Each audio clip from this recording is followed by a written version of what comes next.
Snow fans from the northern mid-Atlantic and parts of the Carolinas are making their way to the top of the cliff to join their southern New England friends down at the bottom. But should they? I'll have the answer straight ahead as we take a look at our southern winter storm that's already underway. So grab a cup of coffee, put the foil on the antennas, kick back in the lazy boy, and don't change that dial. A new episode of Cold Range Weather World starts right now.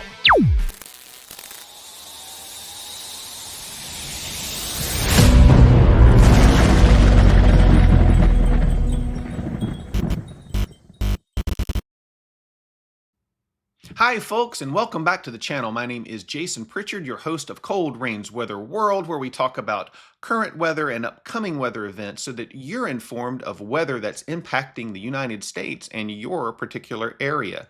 We talk about rain and wind and clouds and high temperatures and cold temperatures and sunshine and ice and snow and hurricanes and tornadoes and everything in between. So we want to educate you, we want to make sure that you're informed about what's going on, and we want to have a little fun along the way.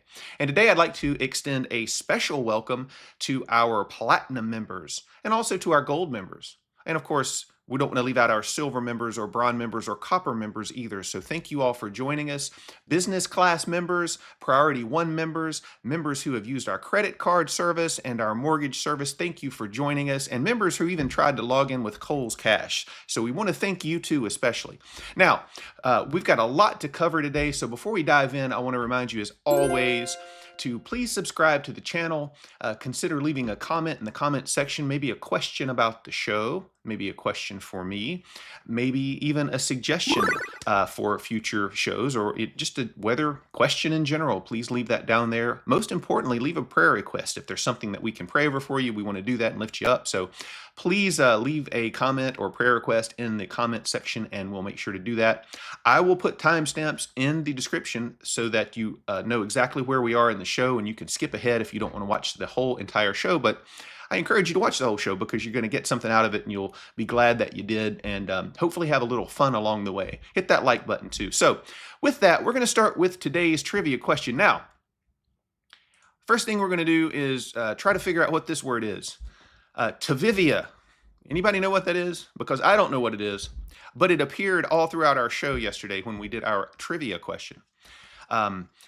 It takes a while to record these shows and then to edit them. There's a lot that goes into that. And so by the time I'm done doing all of that and typing words, Tavivia looks a lot like trivia. We call this a look behind the curtain.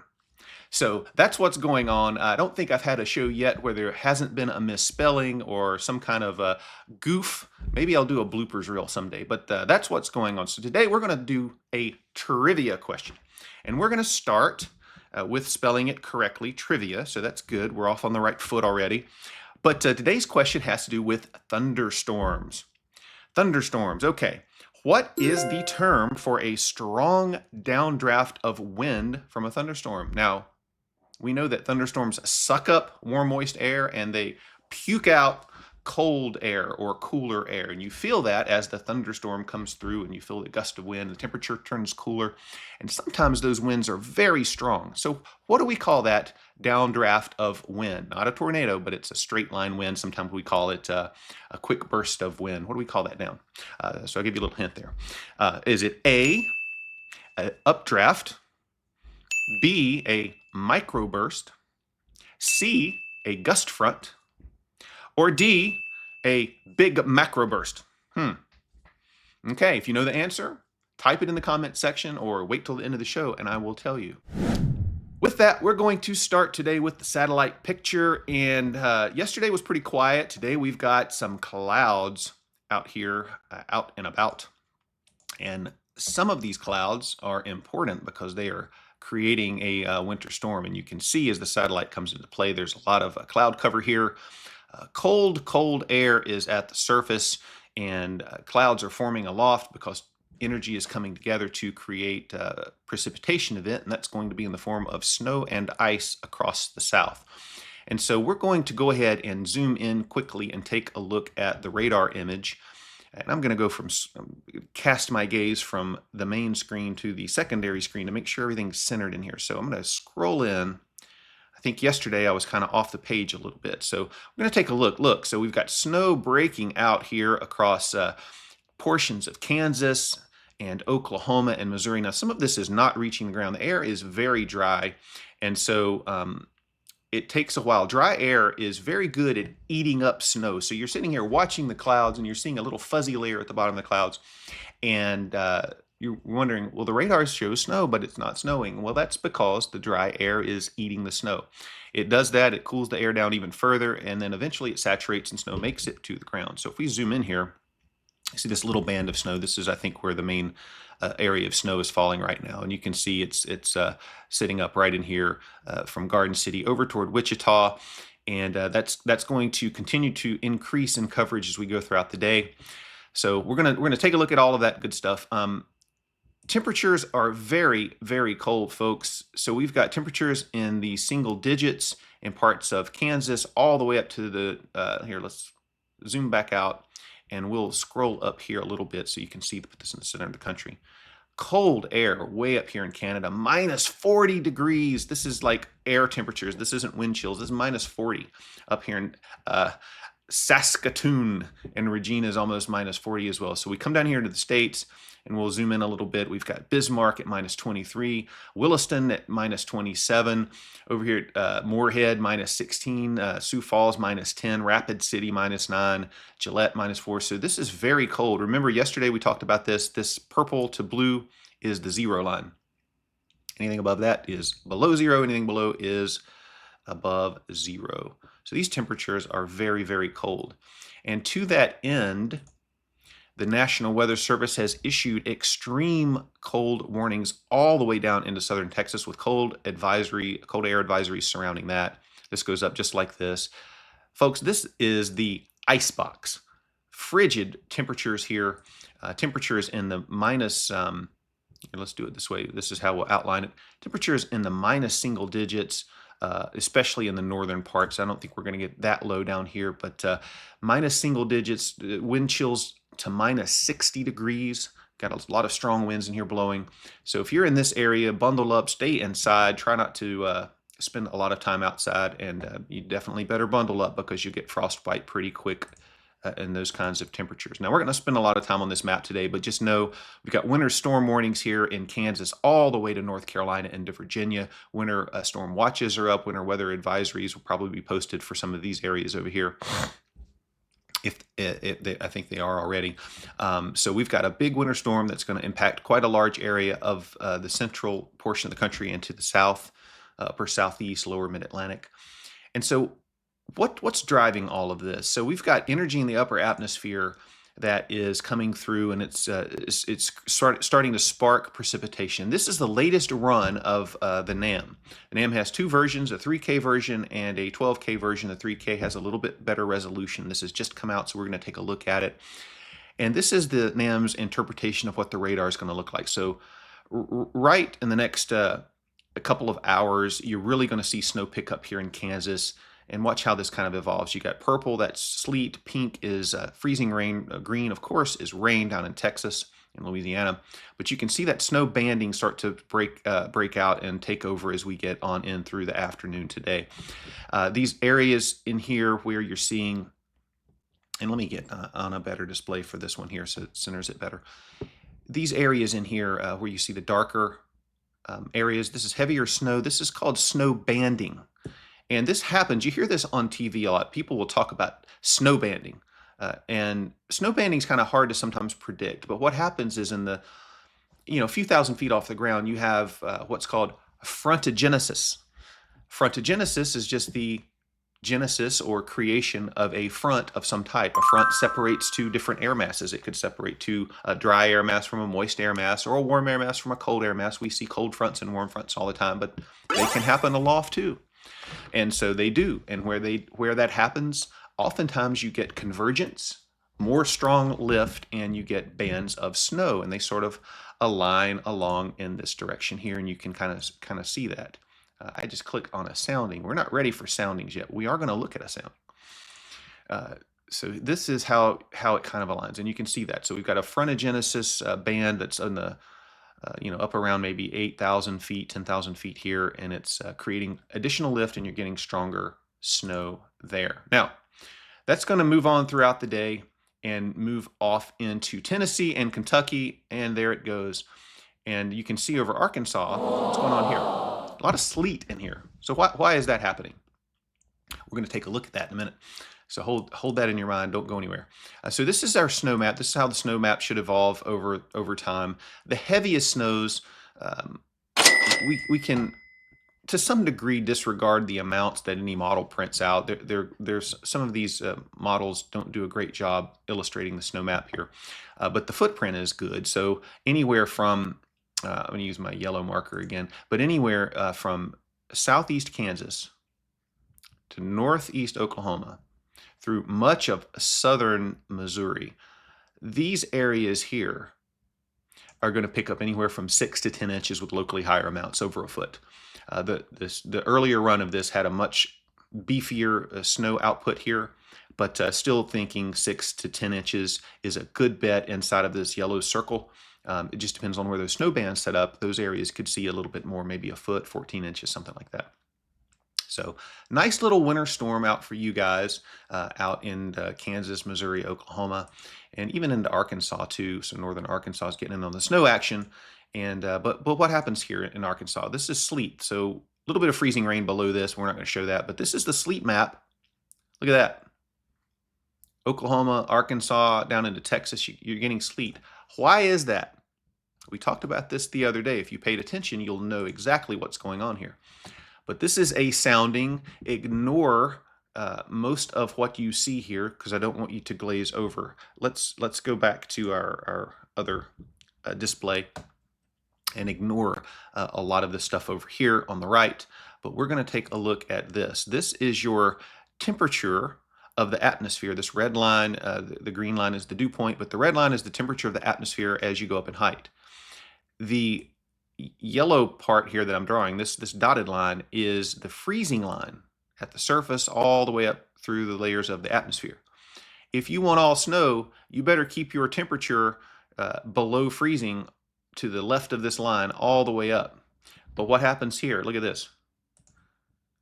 This is called, what is that called? Remember? A warm nose.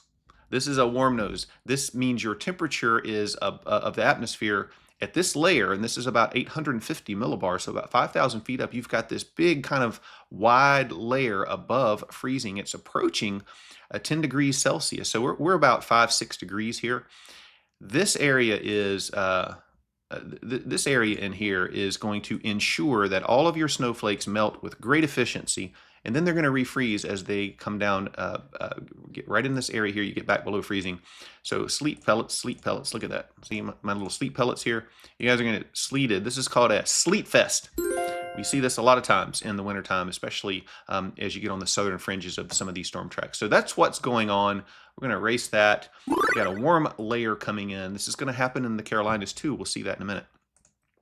So now we'll switch gears and go over here and see how this impacts the rest of the Southeast. So this is we'll fly this radar image. This is, again, the NAM simulated radar. And so this comes on through Tennessee. Nice little burst of snow through Tennessee here into Kentucky. And you can see a little heavier snow, lighter snow up here, and then mixed zone, rain, freezing. Now pay attention to this stuff down here. What's going on down in the Gulf? This is a big area of, I keep clicking the button. One of these days, I'm going to do this show, and I'm going to click on my pen, and it's going to come on online right away. This is an area of thunderstorms, line of thunderstorms. The other day, we had a big low pressure up here in Ohio, and this line of thunderstorms was coming through the deep south. Well, this line of thunderstorms is coming through the Gulf, so you've got convection all along the Gulf. What does this do? This, unfortunately, a lot of times, if it's oriented west to east, and this is not quite west to east, but it is generally in that direction, this will block moisture flow from coming out of the Gulf. You don't like to see big areas of convection oriented east to west down here because this blocks your moisture transport. We've got a couple of things working against a big southeast winter storm, and one of those is you've got some blockage going on from this Gulf convection. If it's a line north to south, it can actually aid in moisture transport, but this isn't a line north to south. So we've got a little bit working against us, and you can see that at play as we roll this along. Look what happens. The precipitation starts to break apart. You see that up here? Starts to break apart as it gets over the mountains, and you get this big dry slide in here. So upstate South Carolina into the foothills of North Carolina and this far western Piedmont. It's just breaking apart here. What's going to happen is this system's going to reform out here over the Atlantic and strengthen and move off that way. So we're going to put this into motion a little bit more, and you can see as the system starts to jump and reform over here, you've got good precipitation rates breaking out across the eastern Carolinas, rain down in South Carolina, snow in Virginia, and a mixed bag across eastern North Carolina. So we'll put this on into motion, and look, see the low starts to form way out here off the coast. You get precipitation thrown back in. Upper level support is starting to come in, and so that's going to help build back some of the precipitation into the Piedmont. As it does, this low pressure forms, strengthens, and moves off, and then you get that rest of that snow, and then you get this little upper level feature that comes in through the day. All of this, by the way, is going to happen overnight tonight out here this afternoon, overnight, as we get into Kentucky and Tennessee, overnight tonight, early morning Wednesday, tomorrow, snow breaking out across some of these areas here, and that moves through the day. And then on Thursday, we've got this little thing coming through Thursday morning, this upper level disturbance. Some models show this a little bit more robust, and so you get a little bit of a lighter snow. This is not going to be a big deal, that part of the storm anyway. It's just maybe adds a little coating of snow to some areas. And so be on the lookout for that. So that's how that shakes out. Snowfall total, so we'll watch this come in through the course of this evening into tomorrow. So snow breaks out in Kentucky, fills in through Tennessee, lighter amounts back down in Tennessee, a little heavier up in Kentucky, where you guys up here can pick up anywhere between let's see here, let's do this. Anywhere between 3 and 6 inches of snow. The NAM is showing a wide kind of area of 4 to 6 inches of snow here, but some of these areas are going to be a little bit lighter than that. So where the snow banding sets up, you're probably going to be closer to the 6-inch mark. Down here in Tennessee, we're looking at a general, especially the western part of the state, we're looking at a general 2 to maybe 4 inches, less in spots more likely. And then over into North Carolina, as this thing in Virginia, this thing starts to unfold over the course of the day tomorrow, our footprint has really remained steady from yesterday. So the biggest area of snow looks to be, now the NAM has inflated this, 10 to 12 inches. It was probably going to be a little bit overdone here. It's possible that you could get some isolated amounts of that magnitude, but most likely we're looking at probably 6 to 8 inches. On the southern fringe of this, we've got a little warm nose working in, and so that's going to limit snow totals in this area here. All right, so we're going to erase, we're going to go over here now and take a look at sleet.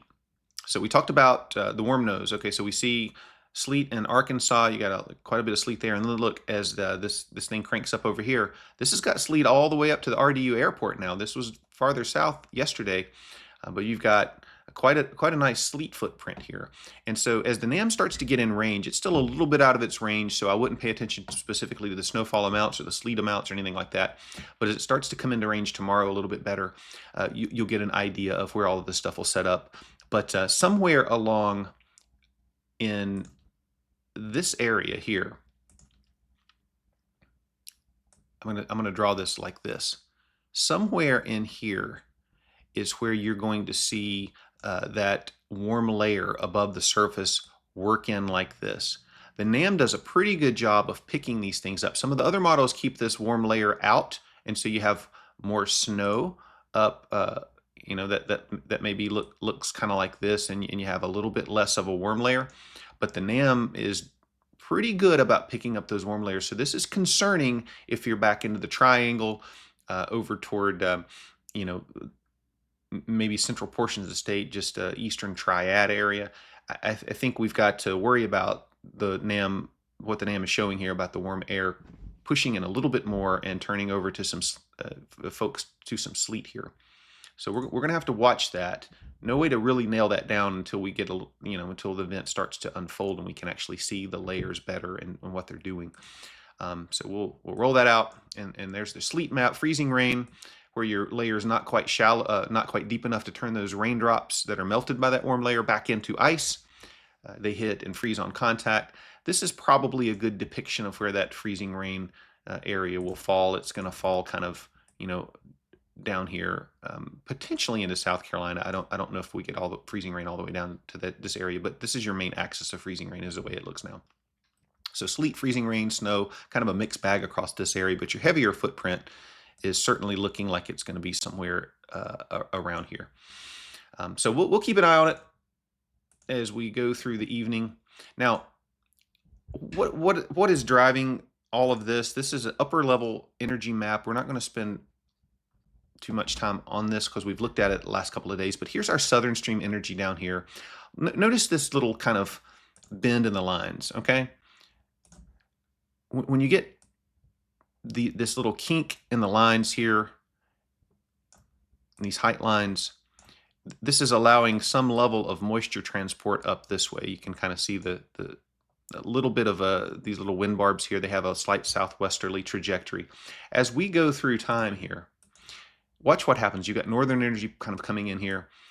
This is today through this evening. You got that nice little kink in the lines, but watch what happens as it gets over to the east. It sort of flattens out. You see that?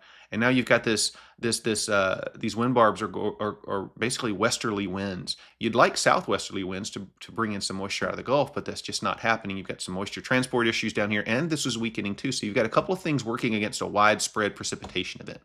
Once this gets over, this little feature gets over here close to the coast, you've got all this instability out here. It's going to reform the low pressure, this upper level support, which we thought might actually merge with the lower, the southern jet energy, create a bigger storm. It didn't do that. It's not going to do that. It looks like it's going to swing over and swing through. It's this big bowling ball coming through. That's a technical weather term, by the way. You get that for free here at Cold Rain's Weather World. The bowling ball. That's what this looks like. It comes through this upper level low pressure system, and then you get a little bit more divergence. Look here. You see what's going on here, where you have these. Let's start with this, where you have spreading out of the lines. I did it again.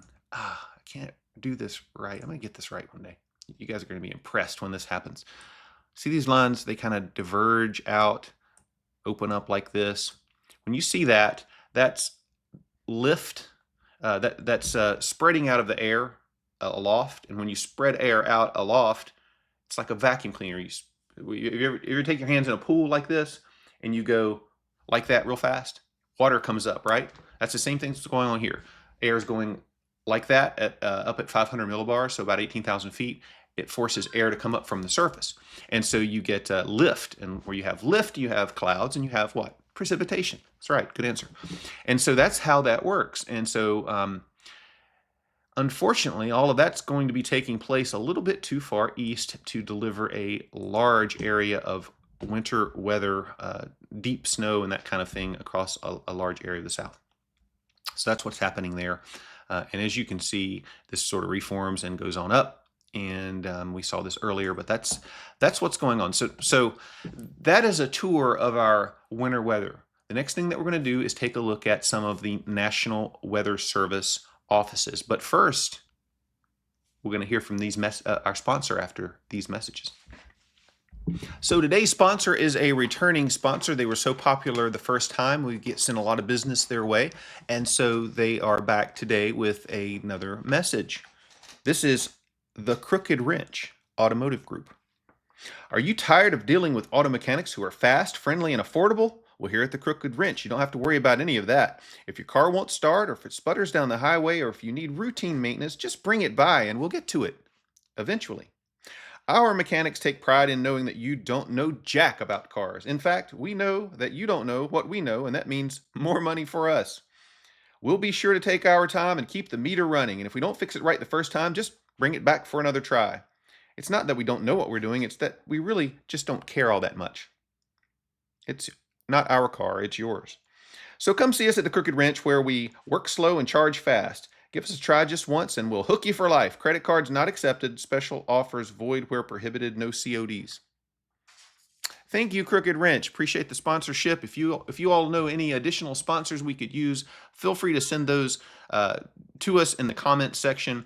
We're a small show. We need all the help we can get, and trying to grow the channel here so we can get some big sponsors. But right now, we'll take anything we can get. Okay, we're back with an important announcement, and this has been fact-checked, so don't at me. Velveeta shells and cheese are better than Kraft macaroni and cheese. All right, now we're going to take a look at the National Weather Service out of Wichita. This is we took a look at this yesterday, and we're going to look at take a quick tour of some of these National Weather Service offices because they're going to provide excellent expertise and forecasting for their specific coverage areas. And so we're going to take a look at what some of these outfits are saying about the snow in their area. So out of Wichita, we're looking across this area here from Pratt, Hutchinson to Topeka, Emporia, Eureka. We're looking at anywhere from 3 to 6 to potentially 8 inches of snow. It's not until we get down into the southeastern portion of Kansas into Missouri where we see the snowfall totals pick up. And the other thing to mention here in Kansas, and even into Missouri as well, it's going to be very, very cold. I mean, in Kansas, we're going to be snowing in the single digits with winds gusting into the 30s. So if you get 3 or 4 or 5 inches of snow on the ground, that's going to blow around. It's going to be blizzard-like conditions, folks. Blizzard-like conditions. Blizzard-like conditions. And so pay attention out there and be careful as you drive around in this. Over toward Missouri, the temperature is going to be in the teens, in 20s, and so it's still going to be cold. You're not going to worry about rain out there. So that's out of Wichita. If we go over here to Springfield, here's where you can see the amounts sort of reflected in terms of what we saw on the map before. These are kind of the same here. So 6 to as much as 10 inches of snow from Pittsburgh to Springfield, Lebanon to Rolla. Is that Rolla or Rolla? I'm not sure. West Plains, so 6 to 9 with some spots in here picking up 12 inches of snow. If anybody's watching me from Rolla or Rolla, or is it Rolia? I can't see it. I'm getting older. I need to get some readers, and I'm not going to do that yet. I'm just not going to do it, but I will. Have to at some point. But let me know how to pronounce that if anybody knows. Just write it in the comments. Anyway, here's where our biggest impact is going to be felt. So we're going to step over next to Louisville, Kentucky. Louisville. All right. So we're looking at 3 to 6 inches all along in this area. 2 to 6. It gets a little bit less as you get to the east. We saw that before on the map, right? So the precipitation rates start to taper off as the system works east, loses a little bit of punch. You get a little bit of moisture interruption from the Gulf. But over here in the western part of the state, we can see anywhere from 3 to 6 inches. We'll call it 2 to 4 back this way, 2 to 6 according to the National Weather Service. Down in Tennessee, kind of the same thing. We see those 2 to 4 inch snows, maybe a little bit more back to the west. Here in Raleigh, North Carolina, I say here in Raleigh, North Carolina, I keep thinking I'm living there. I'm not. I'm living in Morganton now, and it's great. And I love Raleigh, but I don't miss living in the southeastern portion of the Wake County. That's going to likely once again be in the what? The snow screw zone. So we'll see how that plays out. And I'm shaking the table. Sorry about that. So snow screw zone makes me want to shake the table. All right. So we're back here. What's this? It says, well, this is a snow map. If we click on it, we can see that snow map. And so you can see this here. Let's maybe switch back to this display and then it'll center it back for us. And so I hope these other displays. Let me flip back. Okay, so we're able to see these. Okay, that's good. So back here, I've got all these displays. You have to, when you create, get my hands off the table for a minute. When you create all of, you show all these different maps and images, and you don't stop between, which I could do that, but I'm not doing that. So another look behind the curtain. You have to create different displays because all these maps are on different portions of the screen. The National Weather Service has some pages that has this massive white space, and they've got we're going to see that in a minute. But anyway, that's how that works. So back to weather. Enough about that. Anyway, that's how that's why you see some of the screens go off side to side from time to time. So Raleigh's got a tough job, man. I don't envy this job. This is the expected snowfall amount. So 2 inches back to Greensboro and Winston-Salem, maybe 3 inches and 4 inches as you get up into across to the border, Martinsville, Danville, Dry Fork, got some family up there. So maybe 3-4 inches up there. Could be less if the thing doesn't, pick up steam. And if we lose a lot of the precipitation. And so Dry Fork, South Boston, South Hill, that's where you start to see more confidence and higher snow amounts up here in northeastern North Carolina. And back down in this area here, Rocky Mount, sleet's going to mix in. Greenville, sleet's going to mix in down to Kinston and Jacksonville and all of you guys. You're going to get less snow, a little more sleet, a little more ice. A lot of cold air in here at the surface, but you've got that problem with warm air mixing in aloft And how far that gets is going to make the determination of who sees sleet and snow. And there are some indications that it looks like that might work in a little bit farther. If the storm strengthens a little bit, you can see probably a little bit more of that. So pay attention there. Back toward this area here, not a lot of snow expected. If you look at Raleigh, we looked at this yesterday, the low amount. So if you get a big warm nose in here and you get light precipitation, you probably get less warm nose with light precipitation in this case. But in any event, if you get less precipitation, which is possible, or if you get a little more warming aloft, which is more possible, I think we're starting to lock in on a fairly decent footprint of decent precipitation rates here. So, but you could get more warming, and that would remove a lot of snow and turn it over to sleet and freezing range. So that's the low end amount. I don't like this map. This is the one I like better. So 10% chance of this happening, 10% chance of the low end happening too, but 10% chance of this map verifying, where you get higher precipitation amounts, less warming aloft, and you see larger snow totals, maybe up a foot up toward a Suffolk and a Husky and Roanoke Rapids. Good place to be. Got a friend up here. Post with me on the weather board, and rooting for him. Got another friend that lives down here, and some other friends all across the area here. And unfortunately, they're just, it's not looking like the biggest winter storm we've ever seen in this area. So not too bad though. And then last but not least, up here in Wakefield, this is the expected snow. So we saw this kind of on the other map that Raleigh showed, but Windsor to Elizabeth City, maybe 5-6 inches of snow up here toward Norfolk is where your highest amounts sort of start to pick up here.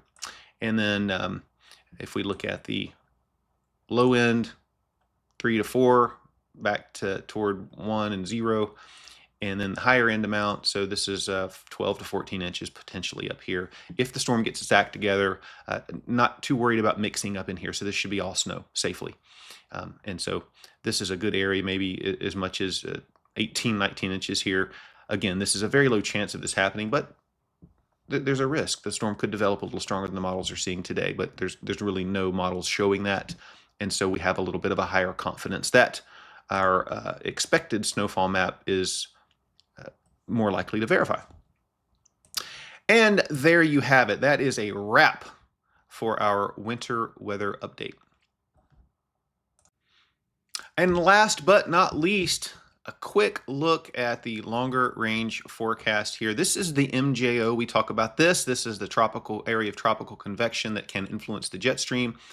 When it's in, when it is strong, it's in this area here. Let me grab my little marker and I will show you, and I did it right. When it's strong, MJO pulse is way out here. So this is the graphical depiction of where the pulse is in the tropical areas and where over in the Indian Ocean or the Maritime Continent.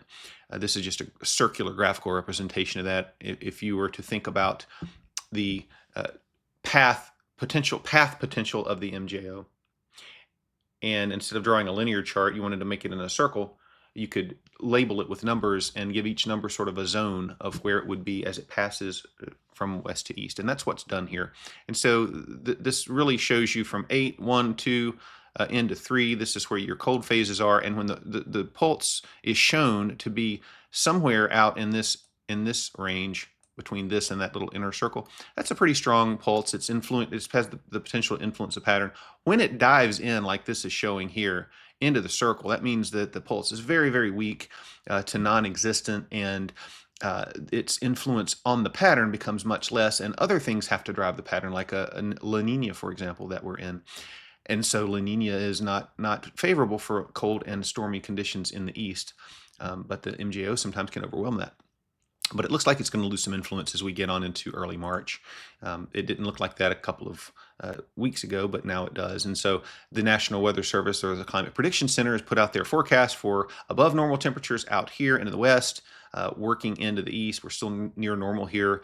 And then their precipitation outlook. Look at that. I did it again. I put this on the wrong display. Let's go back. There we go. Now you can see it. See, that's what happens. You got to switch these displays now. I got to be quick on it. I got to get better at that. So anyway, here we go. Warm west, near normal east, and precipitation a little bit below normal here in the southwest, above normal across the center part of the country, near normal out here in the east. And so looking at some of the long-range maps that I was looking at this morning, there's a little bit of a mixed signal that Pacific Jets sort of backs off. We were looking at that the other day, and it's going to be backing off, so it's not going to be like intruding too far to flood the United States with mild air, but you get this configuration where you've got a ridge out west and a trough in the east that's warm out west, cold in the east. Well, that's going to reverse. That's where we've been, but over as we go out past 10 days toward the end of week 2, it looks like we might have a little bit more in the way of a ridge in the east and a trough in the west. So we'll sort of switch that out. But we'll see. I mean, that's still way out there, and there's always uncertainty when it comes to that.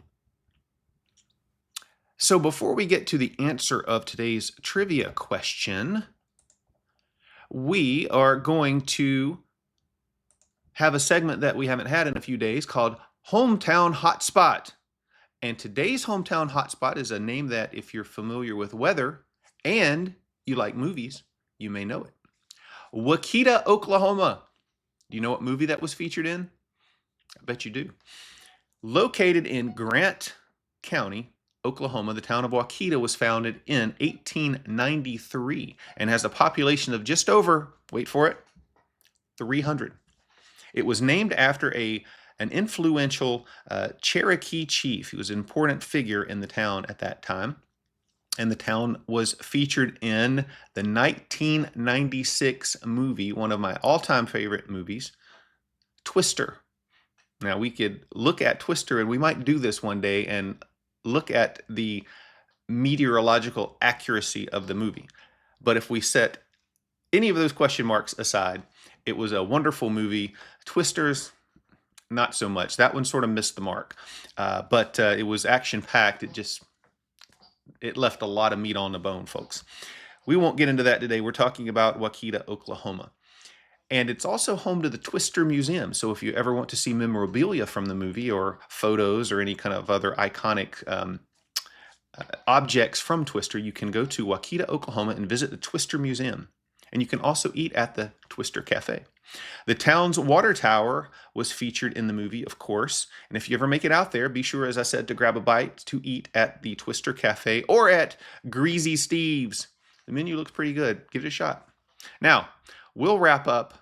One more thing about that. So tornadoes have touched down in Grant County, but the town of Waukeeta has never been destroyed. So that was fun movie making, but it was not real life. Now, wrapping up the show today, we're going to end with our trivia question, okay? So here it is. What is the term for a strong downdraft of wind from a thunderstorm? Updraft, microburst, gust front, or big macro burst? Wouldn't that be nice? Okay. Well, the answer is, as you may have guessed, a microburst. As I said before, a microburst is a sudden release of rain-cooled air out of the thunderstorm. It hits the ground, it spreads out. When it spreads out, it speeds up and it blows trees down. It blows your trampoline into your neighbor's yard and blows all your trash cans around. So be careful when you deal with strong thunderstorms. You may experience a microburst. And with that, we will wrap the show up today. As always, thank you so much for watching. Don't forget to hit the subscribe button and like the video if you liked it. Share it with friends so that we can grow. And that's it. So, as always, this is Cold Rain reminding you to help control the pet population. Nope, that's not it. That's not it. Okay, this is Cold Rain reminding you, enjoy the weather. It's the line. This is Cold Rain reminding you, there's no crying in weather. Nope, that's not it either. This is Cold Rain saying, what you gonna do? That ain't it. Okay, I've got it now. I think I've got it. This is Cold Rain reminding you, if you don't like the weather you saw today, there is a better model out there somewhere, and it's your job to go and find it, hold it, latch onto it, give it a big hug, and maybe check out the Spire today. And with that, we're going to leave the show where we started. Should some of the Carolina folks and Mid-Atlantic folks join their southern New England friends at the bottom of the cliff? Well, the answer is Realize